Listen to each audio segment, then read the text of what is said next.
আসলে আমি আজকে একটা বিষয় খেয়াল করলাম খুব ভালোভাবে, যে একজন নামি দামি যোগ্যতা লোক আরেকজন যোগ্যতাহীন বলতে গেলে তিনি কাজ কইরা খান, মানে ধরেন কাজ কাম করে, টুটকা বাটকা কাম করে নিজেরই, ও কোনো অন্য মানুষের কাম করে না।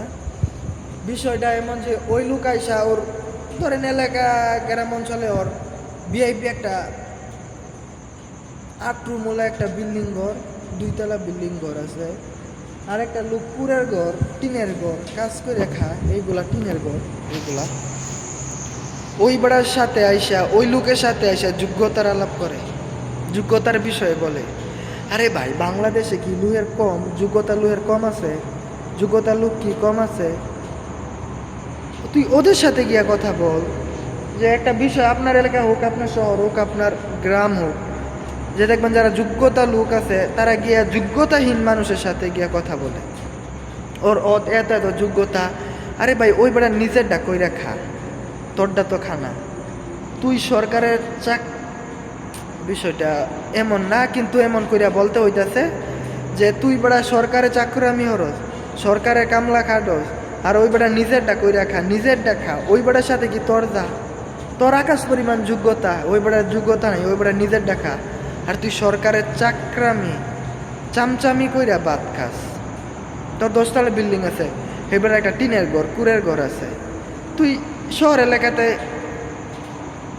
সরকারের চামচামি করস, আর ওই বেড়া নিজের জায়গা জমিতে ফসল করে নিজে খা। এই বেড়া কি জন্মাইছে বা জন্ম নিছে পৃথিবীতে তো যোগ্যতার কথা শোনার লাগিয়া?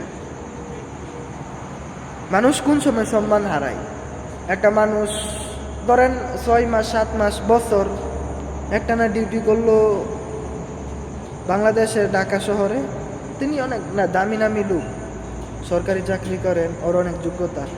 আপনি যদি এই যোগ্যতাটা গিয়া যদি কোনো লোকের সামনে যদি অন্য লোককে ছুটু কইরা বা কোনো খারাপ ইঙ্গিতে যদি কথা বলেন, তাহলে ওর কাছে তো খারাপ লাগবেই।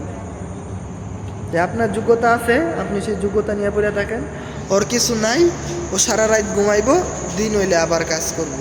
আপনি আপনার যোগ্যতা আছে, আপনি সারা রাত মাগি নিয়ে ঘুমান, আর সহালে গিয়া এসির তলে বসে থাকেন ভিআইপি পাওয়ারফিল মাইরা। আপনার সাথে একজন মহিলা আছে যিনি দিনে 24 ঘন্টায় আপনার সেবা করতেছে, ওর সাথে কেউ নাই, ওর একজন বউ আছে, দেন ও সারা দিন কাজ করে খেতে খামারে, দিন শেষে রাত শেষে গিয়া তুরুস একটা না ঘুমায়। আপনার অনেক টাকা আছে, আপনি রাত হইলে মাগিবাজি করেন, আর দিন শেষে তো আপনার একটা সুন্দরী স্টাফ আছেই, তার সাথে টিটিং টিটিং করেন, আর আপনার বউ তো একজনই আছে। Thanks enough for you motherfuck. আরেকটা বিষয় খেয়াল করে দেখেন, যে একজন যোগ্যতা পিতার সন্তান, ম্যাক্সিমাম সন্তানই কিন্তু অযোগ্যতাহীন গাঁজাখুর বাবাখুর হয়। এই বিষয়টা আপনাদের চিন্তা করতে হইব।